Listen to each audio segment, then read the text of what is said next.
3 days after burying my father, I returned to the isolated farmhouse outside Grand Island, Nebraska. The drive from the cemetery had been quiet, nothing but flat land and endless sky keeping me company. Each mile closer to the house felt like a step backward in time. I sat at the kitchen table, running my fingers over the scratched wooden surface where Dad had drilled the 5 rules into my head countless times throughout my childhood. The familiar weight of tradition pressed down on me, heavier now that he was gone. The rules had seemed ridiculous when I was younger. Arbitrary restrictions that kept our family isolated and strange. As an adult, they'd become the source of countless arguments between us. Never look when something taps on your window at night. Don't go outside when the sky turns red, no matter what you hear. Don't leave food outside after sunset. Stay inside when you hear noises from the cornfields. Always be home before dark. The kitchen still smelled faintly of coffee, as if Dad had just stepped out. His ancient percolator sat on the stove, a thin layer of dust already forming on its surface. A stack of papers lay scattered across the table where the lawyer had left them an hour ago. Property deeds, tax forms, and the keys to a house I wasn't sure I wanted. I picked up the deed, the yellowed paper crackling between my fingers. The Harrison family had owned this land for generations. But what did that mean to me now? I had a life waiting in Omaha. A job offer, an apartment lease ready to sign. Normal things, reasonable things. Things that didn't involve rules about tapping windows or red skies. "It's your birthright, David," Dad had whispered from his hospital bed, his voice already growing faint. "You have to stay. You have to follow the rules. They're watching. They're always watching." Those were his last coherent words before the morphine took him under. When he died the next morning, I was left with nothing but questions and a property I'd spent years trying to escape. Outside, the sun had slipped below the horizon, painting the kitchen in deep shadows. I hadn't bothered to turn on the lights yet, letting darkness creep in like an old, unwelcome friend. The house creaked and settled around me, 100 years of wood and memories adjusting to the cooling night air. I reached for my phone, scrolling through real estate listings in the area. The farmhouse would sell easily enough. Good land was always in demand, even with the outdated structures. I could be done with this place by the end of the month if I pushed the paperwork through quickly. Yet something held me back. Maybe it was guilt. Maybe it was the look in Dad's eyes when he'd made me promise. Or maybe it was something else, something I couldn't quite name that made the hair on my arms stand up whenever I thought about breaking that promise. The soft tap against glass pulled me from my thoughts. Tap, tap, tap. It came from upstairs, from my old bedroom window, the same tapping I'd heard the night after the funeral when I'd stayed here alone, trying to sort through Dad's belongings. I set the deed down and listened. The tapping came again, more insistent this time. 3 quick raps followed by silence, then 3 more. Dad's first rule echoed in my head. Never look when something taps on your window at night. As a kid, I'd asked him why. "Because they want you to look," he'd said, his face deadly serious. "They want you to see them, and once you do, they can see you too. Really see you." I dismissed it as superstition, the ramblings of a man who'd spent too much time alone with his thoughts. But sitting there in the dark kitchen, with that persistent tapping breaking the silence, I felt the first flicker of doubt. My chair scraped against the floor as I stood up. This was ridiculous. There was a logical explanation. A tree branch, a bird, maybe even kids from down the road playing pranks. I'd spent too long letting Dad's fears control my life. It was time to face whatever was out there. I made my way upstairs, each step creaking under my weight. The farmhouse had never had proper insulation, and already the autumn chill was seeping through the walls. My childhood bedroom door stood ajar, a rectangle of deeper darkness against the shadowed hallway. The tapping grew louder as I approached, more urgent, almost desperate. Tap, tap, tap. Tap, tap, tap, tap, tap, tap. I pushed the door open and stepped inside. My old bedroom looked frozen in time. Posters of bands I'd outgrown still taped to the walls, sports trophies collecting dust on shelves, the narrow twin bed pushed against the wall beneath the window. The curtains were drawn, heavy fabric blocking whatever waited outside. My hand reached toward the edge of the curtain. One quick peek. That's all it would take to prove to myself that Dad's rules were nothing but the paranoid restrictions of a lonely old man. The tapping stopped suddenly, as if whatever was outside knew I was there, waiting. "This is stupid," I muttered to myself, fingers inches from the fabric. Then I remembered the look on Dad's face the first time he'd explained this rule to me. I'd been maybe 7 or 8, woken by tapping on my window during a thunderstorm. I'd called for him, and he'd come running, faster than I'd ever seen him move. When he found me standing at the window, about to pull back the curtain, he'd yanked me away with such force that I'd fallen to the floor. I'd never seen him so afraid. Not when Mom left. Not when the bank threatened foreclosure. Not even in the hospital when the doctors told him about the cancer. His hands had shaken as he'd knelt beside me. "Never look," he'd whispered, his voice trembling. "Promise me, David. Never look." Outside my bedroom window, something scraped against the glass. Not the soft tap of knuckles or a branch, but the sharp, grating sound of claws dragging across the surface. Slow, deliberate. My hand fell back to my side. The memory of Dad's fear suddenly more real than my skepticism. The scraping continued, moving from one edge of the window to the other. Whatever was out there, it wasn't a bird or a branch or neighborhood kids. I backed away from the window, my heart hammering against my ribs. The supernatural threats Dad had warned me about all my life were already testing me, sensing my doubt about staying and following the rules my family had obeyed for generations. I fumbled for the light switch but stopped myself. Dad's voice seemed to whisper from every shadow in the room. "They can see you better in the light." Instead, I backed out of the bedroom, closing the door behind me. The scraping sound continued, muffled now but still persistent. I retreated downstairs to the kitchen, where the deed and paperwork still lay scattered across the table. My hands shook as I gathered the papers into a pile. Whatever I decided about the house, about my future, it wouldn't be tonight. Tonight, I would follow the rules, just to be safe, just until morning. The tapping followed me throughout the house that night, moving from window to window as if tracking my movements. I stayed away from the curtains, away from the glass, remembering my father's warnings and wondering for the first time if they might actually be true. I woke to sunlight streaming through the kitchen window. I must have fallen asleep at the table, my head resting on my arms amid the scattered paperwork. My neck ached from the awkward position, and my mouth felt dry. For a moment, I wondered if I'd imagined it all. Grief does strange things to people, and between the funeral, the will reading, and the weight of decisions about the farm, my mind had plenty of reasons to play tricks on me. I stood and stretched, working out the kinks in my back. The kitchen looked normal in the morning light, just an old farmhouse kitchen with dated appliances and worn linoleum floors. Nothing supernatural about any of it. Coffee first.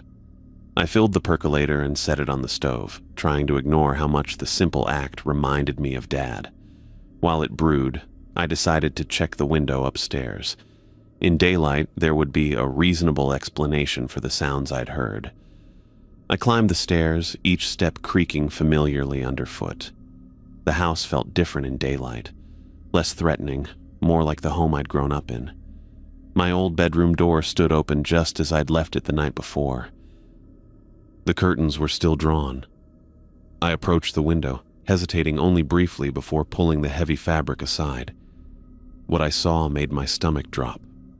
Deep gouges marked the wooden frame around the glass, fresh enough that small splinters still stuck out from the edges.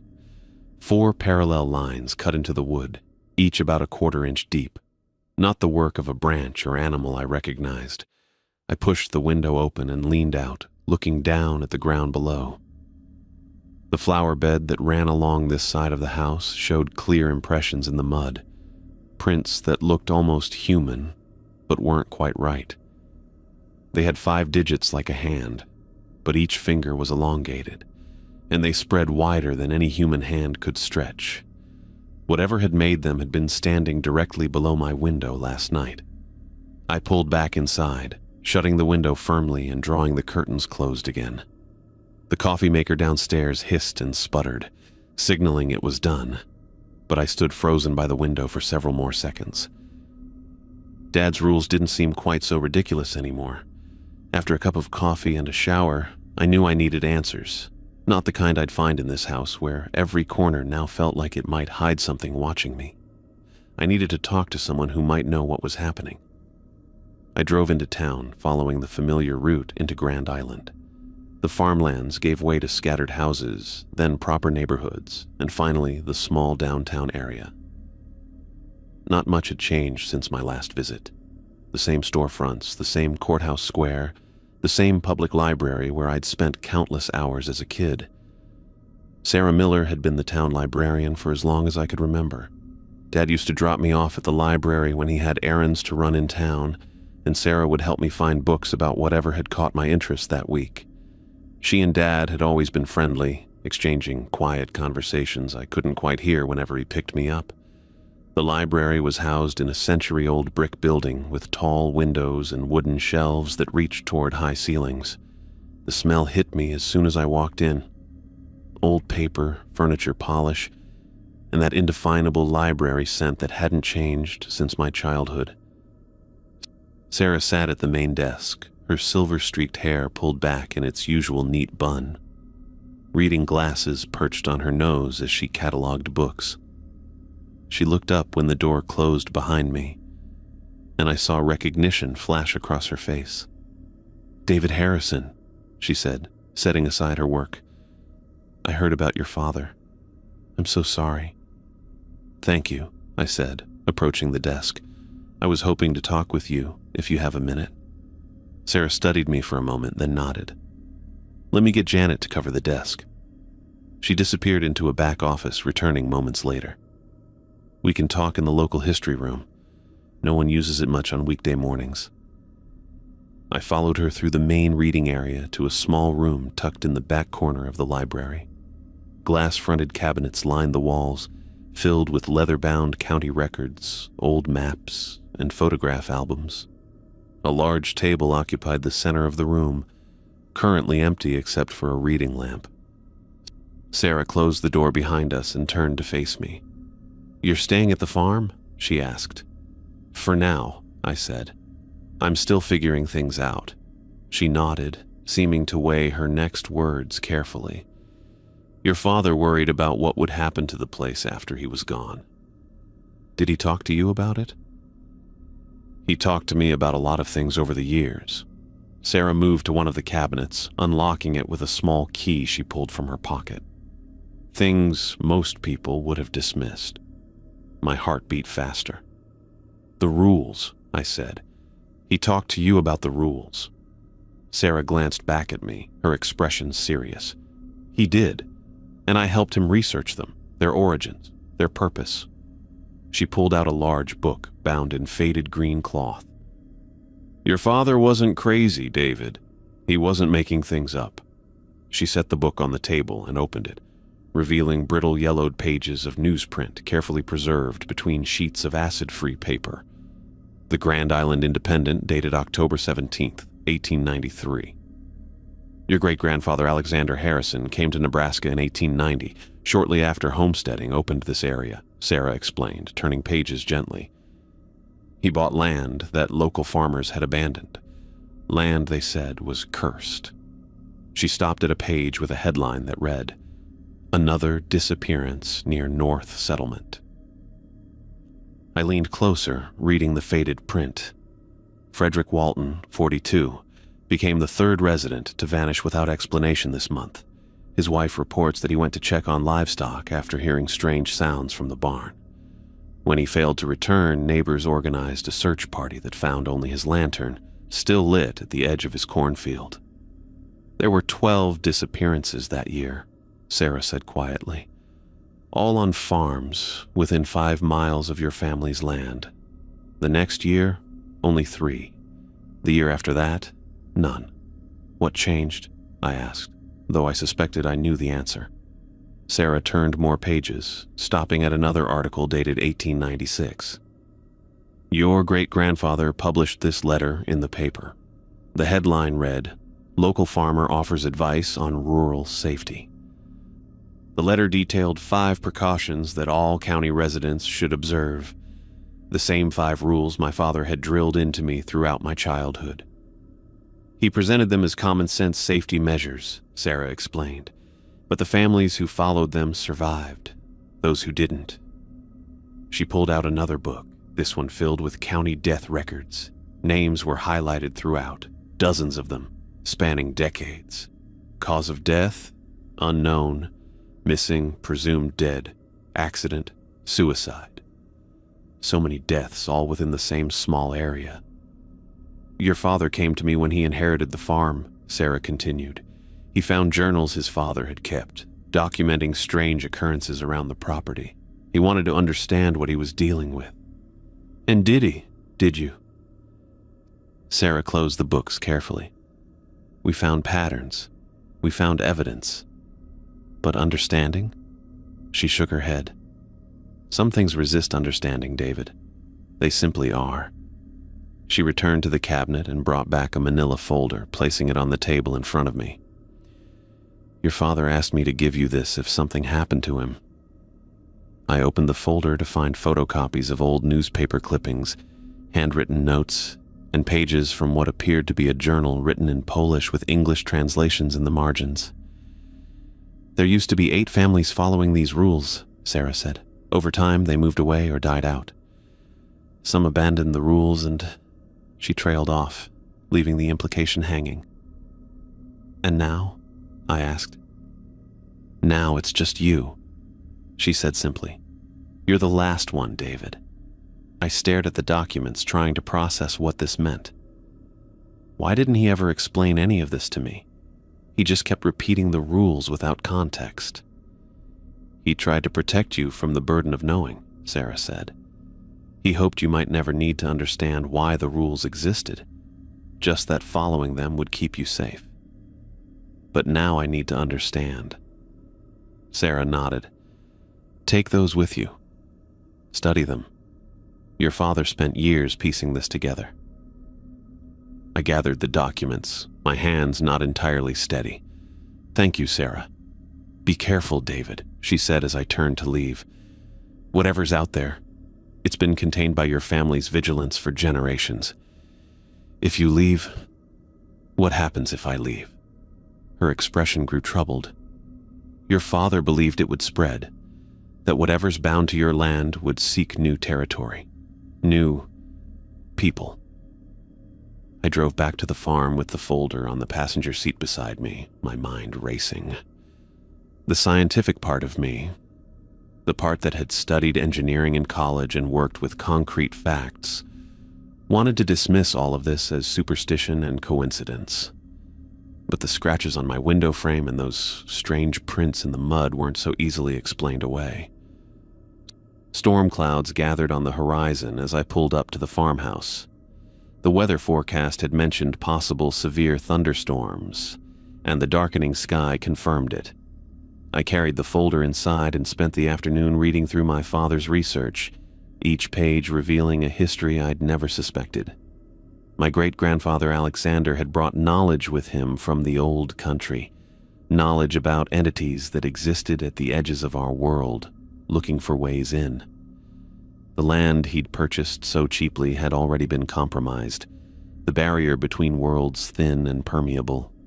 His rules weren't superstitions. They were practical measures to prevent further incursions. Outside, the wind picked up as evening approached. Tree branches scraped against the side of the house, and the first heavy raindrops began to fall. I turned on lamps throughout the downstairs, trying to keep the shadows at bay. Then the lights flickered. Once, twice, and went out completely. I fumbled for my phone to use as a flashlight, but the battery showed 1% before going black. The power outages were common enough out here. The rural electric grid was the first to go down in storms, but the timing couldn't have been worse. I remembered the emergency lanterns in the mudroom and the generator in the shed behind the house. Dad had always been prepared for power outages, keeping the generator maintained and fuel cans filled. Lightning flashed outside, briefly illuminating the kitchen. In that split-second snapshot, I saw the rain coming down in sheets.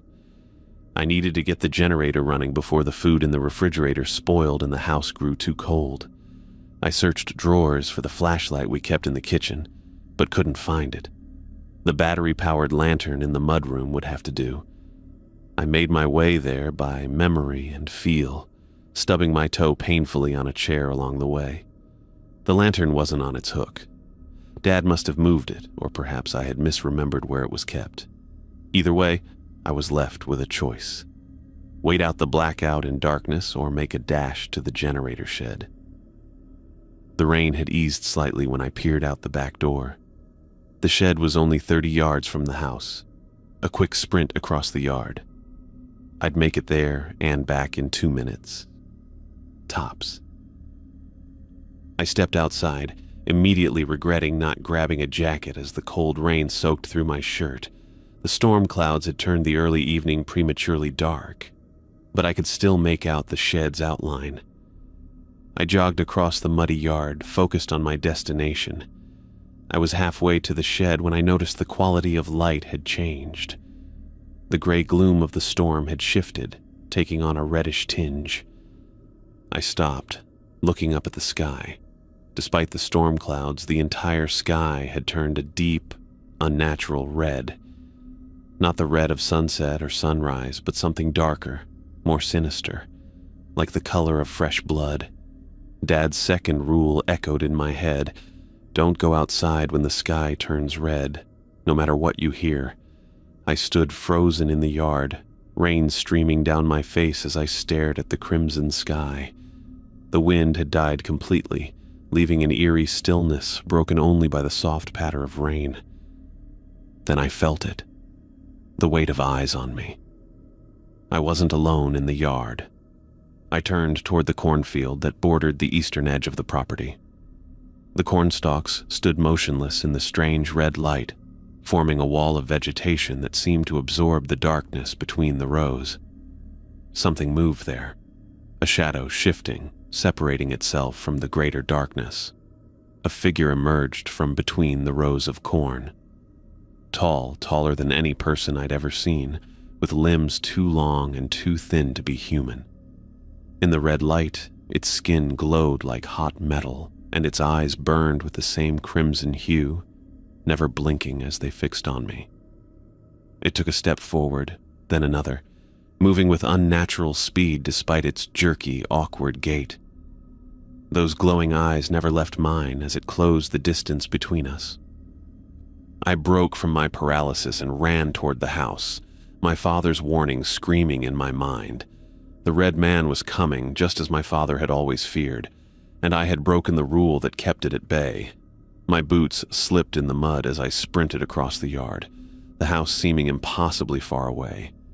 Behind me, I could feel rather than hear the creature's approach, a cold pressure pushing against my back, growing stronger with each second. I reached the porch steps, taking them 2 at a time. My hand closed around the doorknob as I felt something brush against my shirt from behind. I slammed the front door behind me, throwing my whole body against it as something heavy crashed into the other side. The impact rattled the entire frame, shaking dust from the ceiling. My heart pounded in my chest as I fumbled with the deadbolt, my wet fingers slipping twice before the lock clicked into place. I backed away from the door, unable to take my eyes off it. The wooden panels creaked and strained as if under immense pressure. Then suddenly the pressure vanished. I moved to the living room window, carefully staying to the side of the curtain, rather than standing directly in front of it. Peering through a small gap, I saw it, The red man, circling the house with slow, deliberate steps. Its movements were jerky yet fluid, like a stop-motion animation come to life. In the crimson light that still bathed the yard, its skin glowed like heated metal, and those eyes, God, those eyes, burned with the same unnatural red, never blinking as they swept across the house. The rain continued to fall, but the creature moved through it untouched, not a single drop seeming to land on its elongated form. "What are you?" I whispered, my breath fogging the glass. As if it heard me, the creature stopped and turned its head toward my window.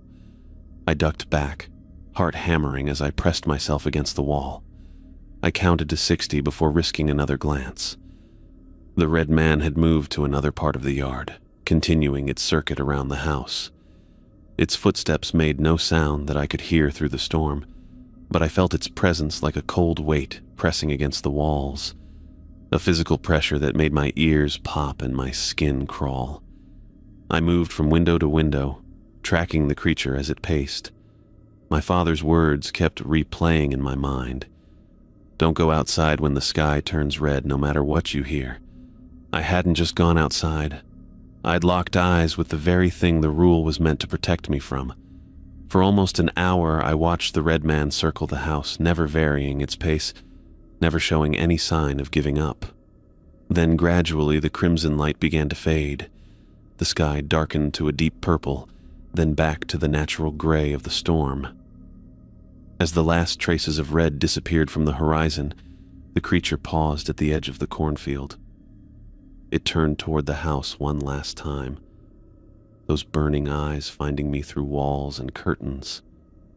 I felt its gaze like a physical touch, cold and calculating. Then it stepped backward into the corn and vanished, the stalks barely moving as it disappeared. I stayed awake the rest of the night, moving from room to room with a baseball bat I'd found in the closet. I knew it would be useless against whatever that thing was, but the weight of it in my hands provided some small comfort. The storm eventually passed, leaving the house in silence except for the occasional drip of water from the gutters. Morning came with pale sunlight and birdsong, as if the previous night had been nothing but a nightmare. I might have convinced myself of that if not for my mud-caked clothes and the deep gouges in the front door, 4 parallel lines cut into the wood matching the marks on my bedroom window frame. I made coffee with shaking hands, downing 2 cups before I felt steady enough to venture outside. The yard was a mess of puddles and debris from the storm, but otherwise appeared normal. No strange footprints, no lingering sense of wrongness, until I walked down the driveway. My father's mailbox, a sturdy wooden post with a metal box that had weathered decades of Nebraska storms, had been torn completely from the ground. I found it 20 feet away, twisted into an impossible shape. The metal had been folded and bent like origami, forming a crude star pattern that no human hands could have managed without tools. The wood of the post had been snapped clean through, not splintered, but broken with surgical precision. I picked it up, turning it over in my hands. The metal was cold to the touch despite the morning sun. Inside the twisted remains of the box was a single piece of paper folded neatly. I pulled it out and unfolded it to find a child's drawing of a house with stick figures inside. One figure was colored completely black, standing taller than the others. Across the top, written in red crayon, were words in a language I didn't recognize. Jagged symbols that hurt my eyes to look at.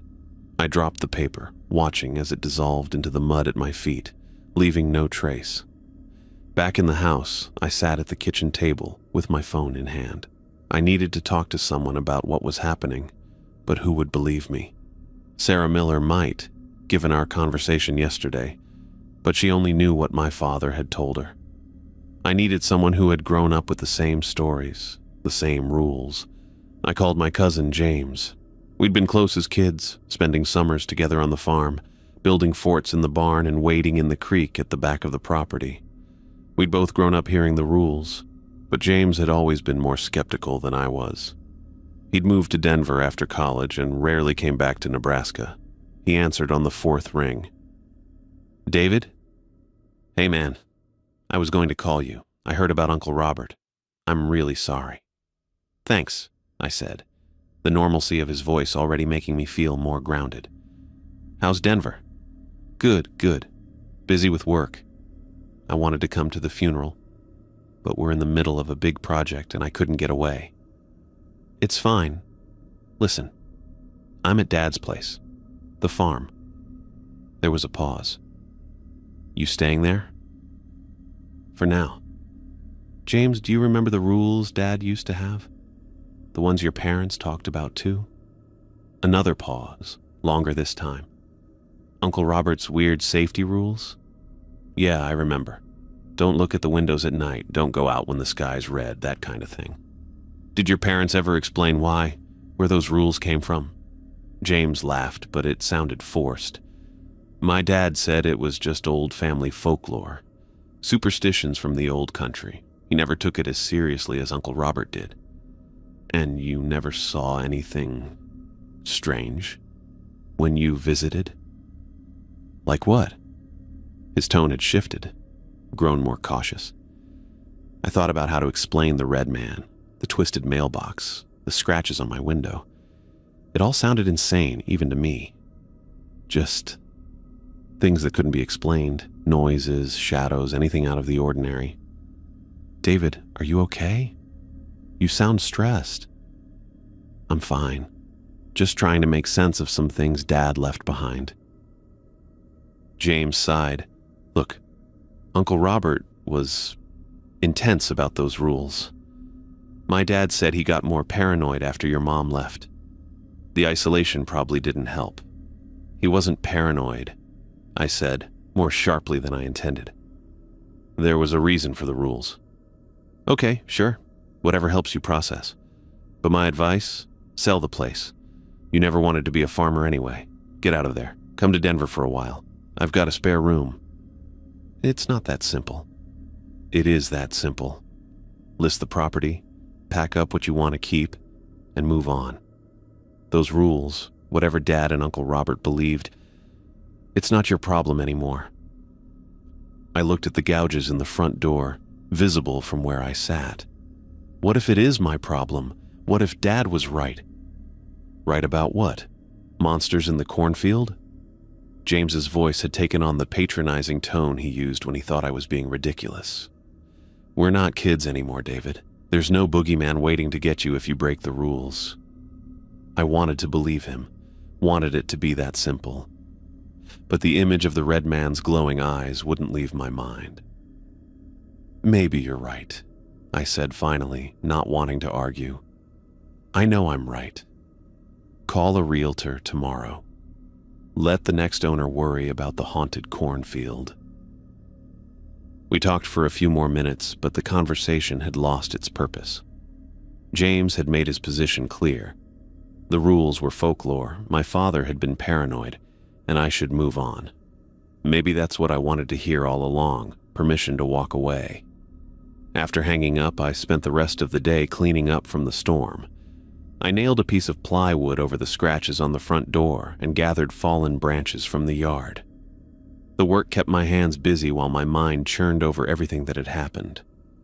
By evening, exhaustion had set in, physical and mental. I heated a can of soup for dinner and ate it standing at the counter, staring out at the darkening sky. No trace of red tonight, just the normal gradient of orange to purple to deep blue. As I washed my bowl in the sink, a thought occurred to me. What if James was right? What if the rules were just superstitions? I'd already broken 2 of them and survived. Maybe the red man was just a hallucination brought on by stress and grief. Maybe the scratches and the twisted mailbox had other explanations. There was one way to find out. My father had always been strict about sound in the house after dark. No music, no TV, and definitely no whistling or singing. Sound carries at night, he'd say. Carries to places and things you don't want hearing you. I dried my hands on a dish towel and leaned against the counter. Then, deliberately, I began to whistle. A simple melody my father used to hum when he worked. an old folk tune I never knew the name of. The sound seemed strange in the quiet house, hanging in the air longer than it should have. I continued the melody, watching the darkness outside the kitchen window, half expecting to see glowing red eyes peering back at me. Nothing happened at first, just the sound of my whistling and the tick of the old clock on the wall. Then I noticed the temperature change. It wasn't dramatic, just a gradual cooling that raised goosebumps on my arms. I looked at the thermostat on the wall. The reading had dropped 5 degrees in the span of minutes. I kept whistling, moving from the kitchen into the living room. That's when I saw the first shadow. It moved in my peripheral vision, a darkness deeper than the natural shadows of the room. When I turned to look directly at it, it vanished. But as soon as I looked away, I could sense it moving again, detaching itself from the corner where the ceiling met the wall. Another shadow shifted by the bookcase, and another near the front door. They weren't shaped like anything I recognized, not human or animal, but abstract, flowing forms that seemed to absorb what little light was in the room. The temperature continued to drop. I could see my breath now, puffing white in the increasingly cold air. Still whistling, I watched as the shadows grew bolder, reaching toward me with tendrils of darkness that moved with purpose. I stopped whistling mid-note, suddenly afraid of what I was inviting into the house. The shadows paused, hanging suspended in the air for a long moment. Then, instead of retreating, they began to spread. Not rushing, but slowly expanding outward from the corners and edges of the room, claiming more territory. I backed up until my legs hit the coffee table. The shadows followed, staying just outside my direct line of sight, visible only in glimpses from the corner of my eye. Waiting. I had broken another rule, and unlike the red man who had vanished with the crimson sky, these shadows showed no sign of leaving. They had been invited in, and now they were making themselves at home. The shadows never left. I spent that entire night moving from room to room, trying to find some space where they weren't watching me. But wherever I went, they followed, floating just at the edge of my vision, retreating when I turned to look directly at them, only to reappear the moment I looked away. Sleep was impossible. Every time I started to drift off on the couch, cold tendrils would brush against my face or tug at my clothes, jolting me back to wakefulness. The shadows seemed to enjoy this game, testing how close they could get before I noticed. By morning, as gray light filtered through the windows, I hoped they would vanish like the red man had when the crimson sky faded. They didn't. Instead, they changed, becoming more substantial, more defined. What had been formless patches of darkness now had shape and dimension. Some looked almost human-like, with suggestions of heads and limbs, but wrong somehow, proportions stretched and twisted, movements jerky and unnatural. I made coffee with shaking hands, nearly dropping the pot when a shadow darted past me, close enough that I felt the cold air it displaced. This wasn't just my imagination or sleep-deprived hallucinations. The shadows were real, growing stronger, and I had invited them in by breaking another of my father's rules. I didn't mean to, I said aloud, not sure if they could understand me. I wasn't trying to call you. A shadow near the refrigerator twisted in response, stretching upward until it nearly touched the ceiling. It hung there for a moment, its form vaguely reminiscent of a person, with arms raised in a grotesque parody of surprise. Then it collapsed back into itself, sliding along the wall toward me. I grabbed my coffee and retreated to the living room, where sunlight streamed through the windows. The shadows seemed less substantial in the bright light, retreating to the corners and the spaces behind furniture. Not gone, but weaker. That gave me an idea. I moved through the house, opening every curtain and blind, letting in as much natural light as possible. The shadows pulled back from the sunbeams but remained visible in the darker areas, under tables, behind the couch, in the hallway leading to the bedrooms. They weren't leaving, just biding their time until nightfall. My phone showed 1 bar of signal, enough to search for information about shadow creatures and how to get rid of them. I typed, "How to remove shadow entities from house," into the search bar. The spinning circle appeared as the phone tried to load results, but after 30 seconds, the connection failed. I tried again with different keywords. Shadow beings folklore, exorcising shadows from home, getting rid of supernatural shadows. Each time, the connection dropped the moment the search went through. Frustrated, I tried searching for something innocuous. Weather, Grand Island, Nebraska. The results loaded instantly, showing sunny skies predicted for the day with a chance of rain tomorrow. The internet worked fine unless I searched for anything related to my current supernatural problem. That couldn't be coincidence. Somehow, the shadows were interfering with my connection whenever I tried to research them. I turned to my father's research folder from Sarah Miller instead. If anyone knew how to deal with these shadows, it would be my ancestors who had been handling the farm's strange phenomena for generations. I spread the papers across the kitchen table, scanning through the photocopied journal entries and newspaper clippings for any mention of shadows or darkness. Most of the documents focused on the disappearances and the red sky phenomenon, but a few pages from my great-grandfather's journal mentioned the watchers in the dark places and those who come when called. According to his writings, making unnecessary noise after sunset, especially music or whistling, was like ringing a dinner bell for the shadow folk. Great-grandfather Alexander wrote that the shadows weren't immediately dangerous, not like some of the other entities, but they watched and waited for opportunities. They grew stronger with time and attention. The more you acknowledged them, the more solid they became, until eventually they could do more than just watch. What they could do exactly, he didn't specify, which was far from reassuring. I needed help, but who could I call? Sarah might have more information, but it was Sunday, and the library would be closed. James had made it clear he thought the whole thing was nonsense. I considered calling a local priest, but what would I say? "Hello, I accidentally invited shadow creatures into my house by whistling, and now they won't leave." My stomach growled, reminding me I hadn't eaten since the soup last night. I closed the folder and made myself a sandwich, trying to ignore the shadow that stretched across the kitchen ceiling, its edges rippling as if moved by an unfelt breeze. I needed groceries and supplies if I was going to stay here and figure this out. The general store in town would be open until 5, even on Sunday. I grabbed my keys, relieved to have a reason to leave the house for a while. Maybe the shadows wouldn't, or couldn't, follow me beyond the property. When I stepped outside, the bright sunshine felt like a physical relief after the oppressive presence of the shadows. I looked back at the house from the driveway, half expecting to see dark shapes pressed against the windows watching me leave. The windows showed only reflections of clouds and blue sky. The drive to town was uneventful, the familiar landscape of cornfields and scattered farmhouses oddly comforting in their normality. I tried to pretend things were normal too, just a regular Sunday trip to pick up groceries, not a desperate attempt to escape shadow creatures haunting my family home.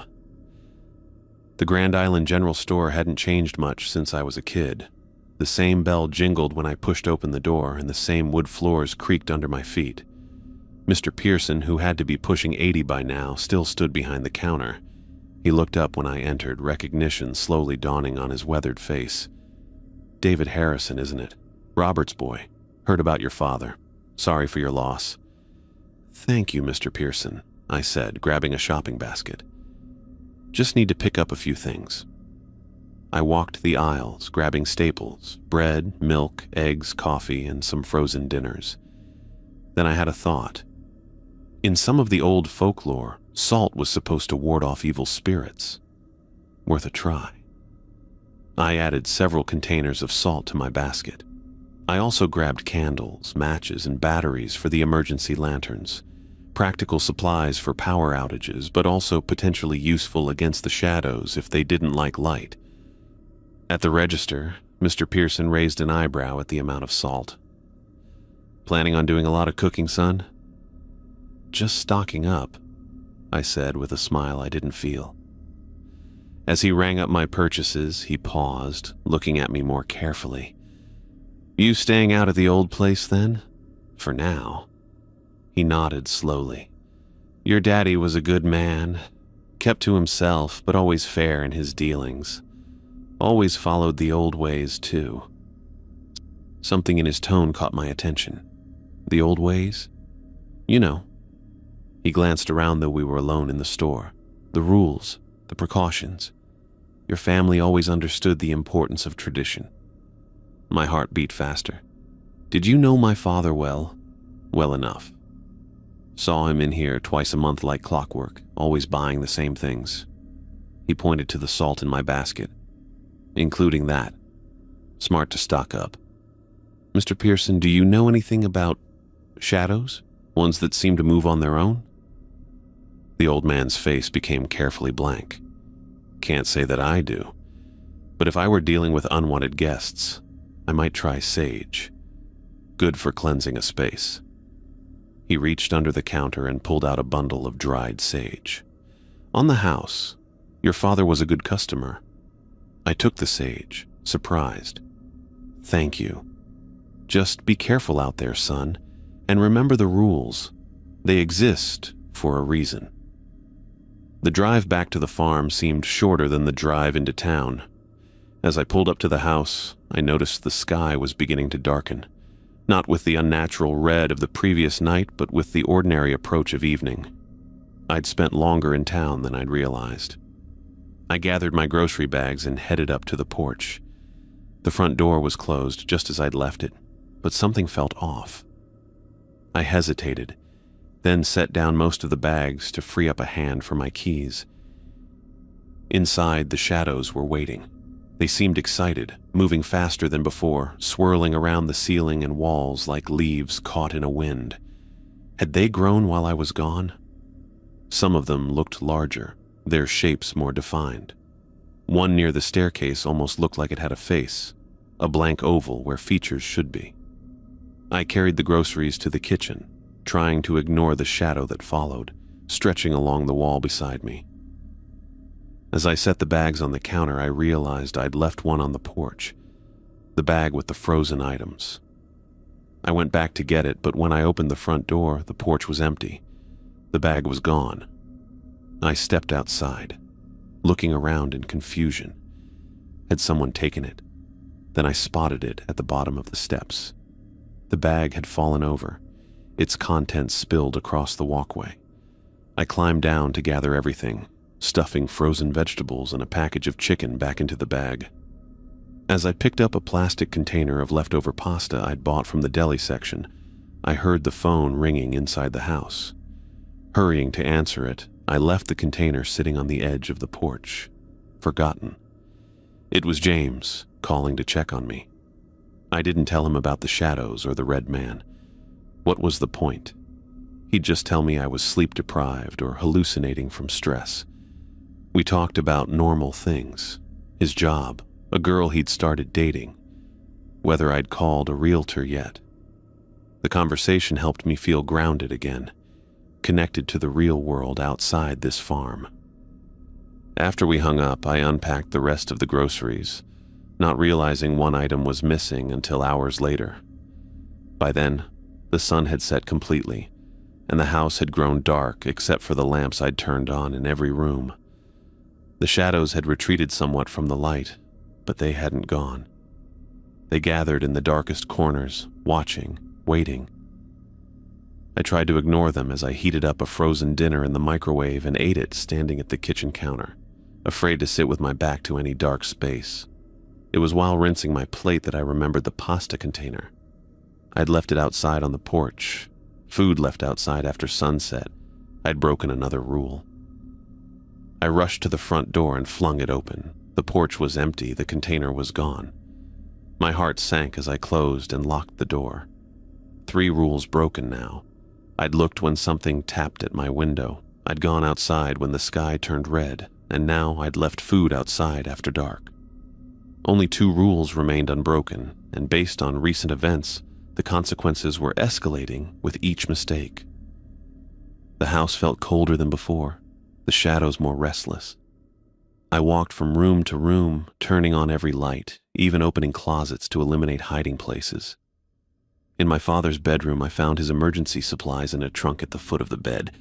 Extra flashlights, batteries, candles, and several bundles of dried sage like the one Mr. Pearson had given me. I took everything to the living room and sat on the couch, surrounded by light. The clock on the wall showed 11:30. In half an hour, it would be a new day. I just had to make it through the night without breaking any more rules. A scraping sound from the back of the house made me freeze. It came again. A slow, deliberate scratching against wood. Something was at the back door. I took a flashlight and one of the sage bundles and made my way to the kitchen. The shadows seemed to follow, growing denser around me, almost as if they were herding me toward the sound. The kitchen was dark except for the small light above the stove. The scratching was louder here, coming from the back door that led to the yard. Something moved outside the small window in the door, a tall, thin silhouette visible as a darker shape against the night. I approached carefully, shining the flashlight toward the window. Two hollow eyes reflected the light back at me, not glowing red like the creature from the cornfield, but empty, like holes punched through a mask. The face they belonged to was gaunt, almost skeletal, with skin stretched tight over sharp bones. As I watched, it pressed closer to the glass, long fingers with too many joints scratching at the wood around the frame. The hungry had come, drawn by the food I'd left out, just as my father had warned. The creature's mouth opened, revealing rows of needle-like teeth. It wasn't trying to get at the food anymore. That was long gone. Now it wanted in. It wanted me. The scratching intensified, and I heard wood splinter as its fingers dug into the door frame. The lock wouldn't hold for long against that strength. The shadows in the kitchen grew more agitated, swirling around me, brushing against my skin with cold touches. They were excited, eager. Whatever was outside, they wanted it to get in. I remembered the sage in my hand and Mr. Pearson's words. Good for cleansing a space. My lighter was still in my pocket from when I'd lit the stove earlier. With shaking hands, I flicked it and held the flame to the sage bundle. It caught, smoldering rather than blazing, releasing a thick, aromatic smoke. The effect was immediate. The shadows retreated from the smoke, pulling back to the edges of the room with movements that suggested pain. I waved the smoking sage in wide arcs, driving them further away. Outside, the creature at the door let out a high, thin sound, part shriek, part hiss, as the smoke drifted toward the window. It pulled back from the glass, those hollow eyes fixed on me with unmistakable hatred. I moved closer to the door, holding the sage bundle out in front of me. The creature hissed again, backing away into the darkness of the yard. I could still see its silhouette, standing at the edge of the light that spilled from the house, watching. The shadows in the kitchen had retreated to the corners, but they hadn't disappeared. They seemed to pulse with anger or frustration, their edges sharper than before. The sage was keeping them at bay, but I didn't have enough to cleanse the entire house, and it would eventually burn out. I was holding the line, but barely. I'd broken 3 of my father's 5 rules, and now I was dealing with multiple supernatural threats simultaneously. The shadows inside, the hungry creature outside, and who knew what else waiting for me to make another mistake.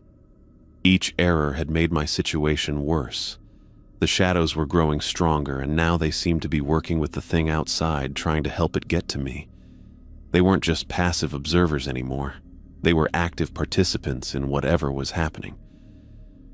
I stood in the kitchen with the smoking sage bundle, watching the creature outside and the shadows within, understanding at last what my father had tried to protect me from all these years. The rules weren't superstition or paranoia. They were survival. I spent the next few hours moving through the house with the smoking sage bundle, watching as the shadows retreated from the aromatic smoke. They didn't leave completely, just pulled back to the edges of rooms, huddling in corners and under furniture, waiting for the sage to burn out. Outside, the creature with hollow eyes had withdrawn from the back door, but remained in the yard, a thin silhouette pacing at the border between light and darkness. My back ached from tension, and my eyes burned from lack of sleep. The digital clock on the microwave showed 3:17 in the morning when the last of the sage finally crumbled to ash in my hand. I had 2 more bundles from my father's supplies, but I decided to save them. I needed to ration what I had until I could find more. I settled on the living room couch with all the lights on, planning to rest for just a moment. Despite my best efforts, exhaustion won out, and I drifted into uneasy sleep. The crash jolted me awake. I sat up, disoriented, my heart pounding. The living room was darker than it should have been. Several of the lamps had gone out. The clock on the wall showed 10 after 9. I'd slept through sunrise, but the house felt as dark and oppressive as it had during the night. Another crash came from outside, so powerful it made the windows rattle. This wasn't thunder or farm equipment. It sounded like something massive being thrown or toppled. The noise had come from the direction of the cornfields. I moved to the window, careful to stay to the side as I peered out. The morning sky was overcast, casting everything in a gray light that did little to dispel the shadows still lurking in the corners of the room. In the distance, the cornfield swayed unnaturally, not with the rhythm of wind, but in violent, localized bursts as if something large was moving through it. Another crash, and I saw several cornstalks go flying into the air. Something was out there, something big enough to make that kind of disturbance. The 4th rule echoed in my mind. Stay inside when you hear noises from the cornfields. I had already broken 3 rules. I wasn't about to break another. As I watched, the violent movement in the corn stopped abruptly. The field went still, not even a natural breeze disturbing the stalks. Then, slowly, the corn began to part in a straight line, a path being created that led directly toward the house. I backed away from the window, my mouth dry. The shadows in the room seemed to grow more substantial, gathering around the doors and windows as if in anticipation. One detached itself from the wall beside me and brushed against my arm. The touch was like ice water against my skin, and I jerked away. The shadows had grown bolder. Yesterday they had merely observed. Now they were making contact.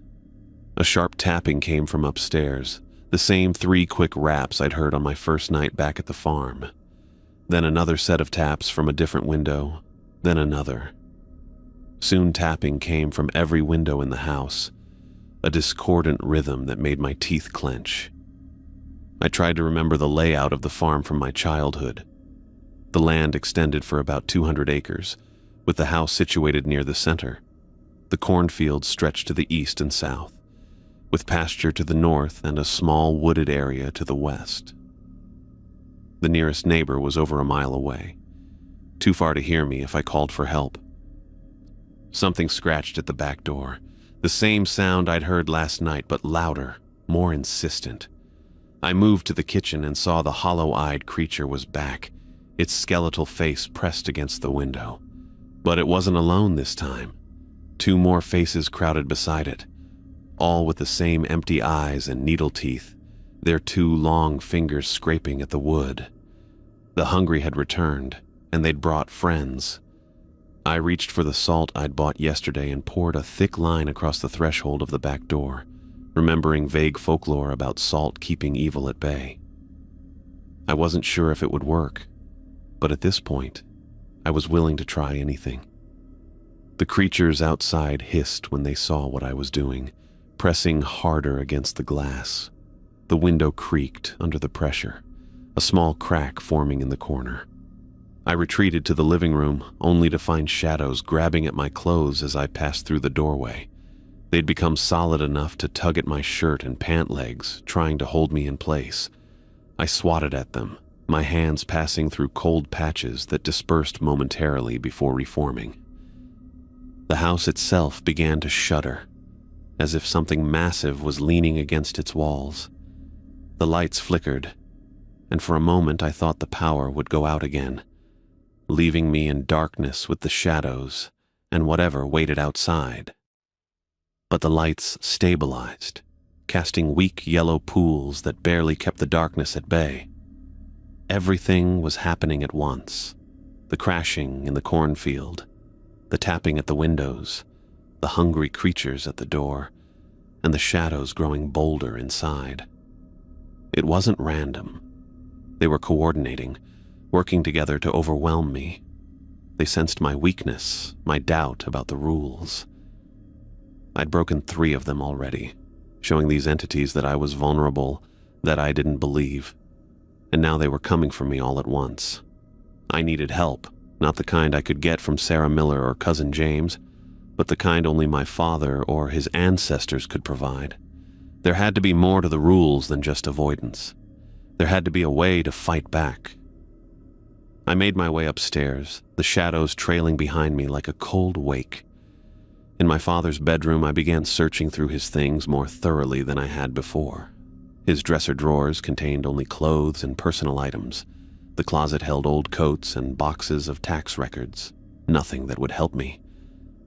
I dropped to my knees and looked under the bed. Dust bunnies and a pair of old slippers. Nothing else. The tapping at the windows grew more insistent, now sounding more like pounding. The house continued to shake as if in the grip of a localized earthquake. Then I noticed something about the floorboards near the head of the bed. One board seemed slightly raised compared to the others. I pressed on it, and it moved under my fingers. A loose floorboard, concealing a small space beneath. I pried it up with my fingernails, ignoring the splinters that dug into my skin. Beneath was a hollow space containing a leather-bound book and a small wooden box. I pulled them both out as another violent crash came from outside, this one close enough to make the entire house shudder. The book was my father's journal, not the research notes Sarah had given me, but a personal account filled with his neat, precise handwriting. The wooden box contained more sage bundles, a small silver knife with strange symbols etched into the blade, and several small cloth bags tied with string. I opened the journal with shaking hands, flipping through pages filled with detailed accounts of supernatural encounters dating back decades. My father had documented everything: the tapping at the windows, the red sky, the hungry creatures, the shadows. He had categorized them, noted their patterns and weaknesses. I skipped to the final entries, written just days before his death. The last page was dated 2 weeks ago. "The activity is increasing," he'd written. "More entities appearing than I've ever seen before. The barriers are weakening after all these years. I fear what will happen when I'm gone. David will face the worst of it. They'll sense his inexperience, his disbelief. They'll come all at once, testing him. God forgive me for the burden I'm leaving him. But there's no one else. The Harrison blood must continue to hold the line." He had known. Somehow my father had known this night was coming. Known that I would be tested like this. The next page contained what he called emergency procedures. Detailed instructions for dealing with various supernatural threats. For the shadows, he recommended sage smoke and specific words to be spoken while facing each corner of a room. For the hungry ones, salt lines at thresholds and a mixture of herbs to be burned near windows and doors. For the tapping, a specific sequence of knocks to be returned, not to invite them in, but to warn them away. I gathered the supplies from the box and hurried back downstairs. The shadows reached for me as I passed, now bold enough to wrap around my ankles, trying to trip me. I stumbled but kept moving. In the living room, I lit one of the sage bundles and began the ritual my father had described. Standing in the center of the room, I faced each corner in turn, waving the smoking sage and reciting words my great-grandfather had brought from Poland, words that felt strange on my tongue but somehow right, as if my blood recognized them even if my mind did not. Z cienia do światła, z ciemności do dnia. Nie jesteś tu mile widziany. Odejdź. From shadow to light, from darkness to day. You are not welcome here. Be gone. The effect was immediate. The shadows shrank back, not just retreating to the corners, but actually diminishing in substance. They became thinner, more transparent, their edges less defined. They didn't disappear completely, but they no longer reached for me. Next, I mixed the herbs from the cloth bags according to my father's instructions: sage, rosemary, and something that smelled like cinnamon but sharper. I placed small piles near each window and door and set them alight with matches from the kitchen. Pungent smoke filled the house, making my eyes water but driving the hungry creatures back from the doors and windows.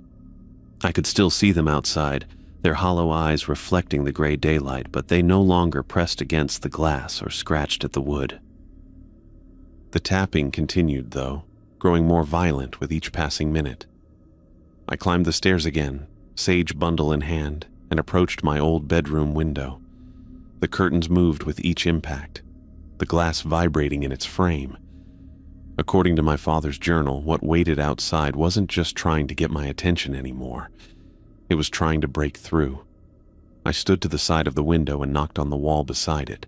3 slow knocks, a pause, 2 quick knocks, another pause, then 4 slow knocks. The pattern my father had written down, passed through generations of Harrisons. The tapping stopped mid-sequence. For a moment, silence filled the room. Then, from the other side of the curtain came a low, angry hiss. Not human, not animal, but something else entirely. The curtain bulged inward as if something had pressed against it, and I backed away, heart hammering. I repeated the knocking pattern, louder this time. The hissing grew in volume, turning into a high-pitched whine that made my ears hurt. But the tapping didn't resume. Whatever was outside the window was angry but deterred. I moved through the house, repeating the same pattern at each window where tapping occurred. Each time, the tapping stopped, replaced by hissing or whining, but it didn't return. Gradually, the house grew quieter, the constant percussion of supernatural visitors fading to silence. Outside, the violent disturbances in the cornfield had ceased. The hungry ones still lingered at the edges of the yard, visible through windows but no longer trying to force their way in. The shadows remained in the house but had retreated to the darkest corners, no longer solid enough to grab at me. I hadn't banished them, not completely, but I'd pushed them back. I'd shown them I wasn't as vulnerable as they thought. My father's journal detailed how these encounters typically went. The entities would test the boundaries, looking for weaknesses. If they found none, they would eventually retreat, conserving their energy for the next opportunity.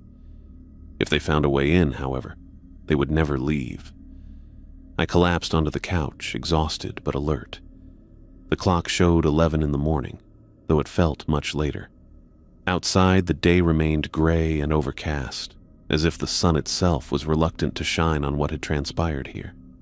The journal lay open beside me, filled with my father's lifetime of knowledge about the farm and its supernatural inhabitants. I had only scratched the surface of what he knew, what he had dealt with for decades, while I was away building my life in the city. The rules made sense now, not just as superstitions or paranoid restrictions, but as practical measures against very real threats. My father hadn't been crazy or paranoid. He'd been a guardian, holding the line against forces that would spread beyond this land if given the chance. And now that responsibility had fallen to me. Not just because I had inherited the property, but because I carried Harrison blood. According to my father's writings, that meant something to the entities. They recognized it, feared it even, when wielded with knowledge and purpose. I picked up the journal again, turning to the beginning to start reading properly. If I was going to survive here, if I was going to take up my father's watch, I needed to understand everything he knew. Outside, one of the hungry ones lifted its hollow eyes toward the window where I sat. It made no move to approach, but I felt its gaze like a physical touch. It was waiting, patient in a way only immortal things can be, waiting for me to make another mistake, to break another rule. But I wouldn't. Not anymore.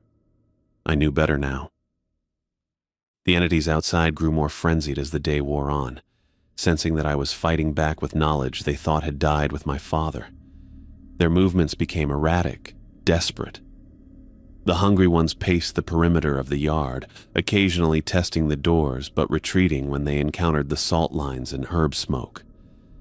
The tapping returned sporadically but stopped whenever I responded with the correct pattern. The shadows in the house seemed diminished but not defeated, watching from their corners with what felt like calculated patience. They had all the time in the world. They just needed me to slip up once more. As evening approached, I prepared for another night of vigilance. I laid out fresh salt lines, lit new herb bundles, and kept the sage close. The journal remained in my hand, my father's knowledge now my strongest weapon. I wasn't just protecting myself anymore. I was protecting everyone beyond this farm. The people of Grand Island, neighboring farms, even my cousin James in Denver. My father believed these entities would spread if released from the boundaries of our land. I couldn't let that happen. The weight of this responsibility settled over me like a physical burden. This was what my father had tried to prepare me for all my life. This was what he meant when he called it my birthright. Not just land or a house, but a duty passed through generations of Harrison blood. As darkness fell, I sat in my father's chair in the living room, sage burning beside me, the journal open in my lap. The first night of my inheritance had truly begun. The night stretched endlessly as I moved from room to room, following my father's handwritten instructions with meticulous care. Every hour I refreshed the salt lines at doorways where they had thinned. I burned the herb mixtures in small ceramic bowls, watching the smoke curl toward the ceiling and spread through the rooms like a protective fog. The shadows retreated from it, shrinking back into the corners where they pulsed and wavered, but no longer reached for me. Outside, the hungry creatures with their hollow eyes and needle teeth continued to test the boundaries. They pressed against windows, leaving smears of something dark and oily on the glass, only to back away hissing when I approached with burning sage. Their persistence was unnerving. They moved away, but never left, circling the house with jerky, unnatural movements. The tapping continued sporadically throughout the night. Sometimes at my bedroom window, sometimes at the kitchen or living room windows. Each time I responded with the pattern my father had documented. 3 slow knocks, pause, 2 quick knocks, pause, 4 slow knocks. Each time, the tapping ceased, replaced by that high, angry whine that made my skin crawl. By 3 in the morning, my eyes burned from lack of sleep and the constant smoke. My hands trembled as I lit another sage bundle. But I didn't stop. I couldn't. The journal made it clear what would happen if I let my guard down, even for a moment. They will find any weakness, my father had written, any gap in the defenses, any moment of inattention. That is all they need to gain entrance. And once they are inside, truly inside, they will never leave. I kept the journal with me at all times, referring to it whenever a new sound or movement caught my attention. The pages detailed encounters spanning decades, not just my father's experiences, but those of my grandfather and great-grandfather before him. Generations of Harrisons maintaining a vigil that I had dismissed as paranoia. Around 4 in the morning, something new happened. A deep, reverberating hum began somewhere beneath the house, so low I felt it more than heard it. The floorboards vibrated subtly beneath my feet. According to the journal, this was a sign of the entities growing desperate, combining their efforts to break through. I followed my father's instructions for this situation, burning a specific combination of herbs in the basement while reciting more of those strange Polish words that felt both foreign and familiar on my tongue. The humming faded gradually, and by 5 in the morning the house was quieter than it had been all night. Outside, the eastern sky lightened almost imperceptibly, the darkness shifting from black to deep blue. The hungry ones at the windows seemed to sense the approach of dawn. They backed away from the house, their hollow eyes fixed on me with what looked like hatred, before they turned and walked with their strange, stilted gait toward the cornfields. The shadows inside the house grew thinner as natural light began to filter through the windows. They didn't disappear completely. I could still see them lurking in the darkest corners, under furniture, behind doors. But they no longer seemed capable of reaching for me or blocking my path. By 6 a.m, the immediate siege had lifted. I stood at the living room window, watching the sun rise over the cornfields. The farm looked peaceful, normal, rows of corn swaying gently in the morning breeze, dew glistening on the grass, birds beginning their morning songs. Nothing indicated the supernatural assault that had occurred throughout the night. I sank onto the couch, exhaustion making my limbs heavy. The journal lay open beside me, my father's neat handwriting filling page after page with observations, procedures, warnings. I thumbed through it, too tired to read more but unwilling to put it down. Near the middle of the book, a passage caught my eye. I worry about David. He sees these precautions as restrictions, as burdens to escape. He doesn't understand that the rules aren't just about our safety. They're about containing what lives here. If these entities ever broke free of the Harrison land, spread to other places without someone who knows how to fight them, I can't bear to think of the consequences. My father's words hit me with unexpected force. All these years I'd thought his insistence on the rules was about tradition or control or even fear. I never considered they might be about protection. Not just for us, but for everyone beyond our land. I thought about Grand Island, just 15 minutes away. About the people there, going about their normal lives, completely unaware of what existed so close to them. About Sarah Miller at the library, about old Mr. Pearson at the general store, about my cousin James in Denver who dismissed it all as superstition. What would happen to them if these entities spread beyond our farm? If the hungry ones with their needle teeth walked the streets of town, if shadows that could touch and grab filled people's homes, if the red man from the cornfield found new hunting grounds. My father's final words from his hospital bed suddenly made perfect sense. It's your birthright, David. You have to stay. You have to follow the rules. They're watching. They're always watching. He wasn't talking about tradition or family obligation in the usual sense. He was talking about duty, a sacred duty passed down through generations of Harrisons to contain these supernatural forces, to keep them bound to this land where we knew how to fight them. I must have fallen asleep on the couch because the next thing I knew, sunlight was streaming through the windows, and the clock showed past 10. I sat up with a start, momentarily panicked until I saw the shadows had retreated further, now barely visible in the corners of the room. After a quick shower and a bowl of cereal, I pulled out my phone. 1 bar of signal, enough to make a call. I dialed James's number knowing what I needed to tell him. He answered on the 3rd ring. "Hey cousin, how's it going out there in the boonies? Called a realtor yet?" "No," I said, my voice steadier than I expected. "Actually, I've decided to stay." "Stay? In Nebraska? Are you serious?" His disbelief was clear, even through the spotty connection. "What about your job, your apartment, your life?" "I'll figure it out. Remote work maybe, or find something local. I can't sell the farm, James. It's complicated." "Is this about Uncle Robert? Look, I know you feel guilty about not being around more when he was alive, but..." "It's not about guilt," I interrupted. "It's about responsibility. This place, this land, it's been in our family for generations for a reason. Someone needs to be here." "To follow the rules?" James's tone turned skeptical. "Come on, David. You don't actually believe all that superstitious nonsense, do you?" I thought about what to say. How could I explain what I'd seen, what I'd experienced? How could I make him understand when I'd been just as dismissive only days ago? Let's just say I've gained a new appreciation for family traditions. I said finally. "This is something I need to do." We talked a bit longer, about practical matters, about how I'd manage the transition, about him coming to visit sometime. "Though I'm not staying overnight in that creepy old house," he'd said with a laugh that suggested he wasn't entirely joking. When we hung up, I felt lighter somehow, more certain of my decision.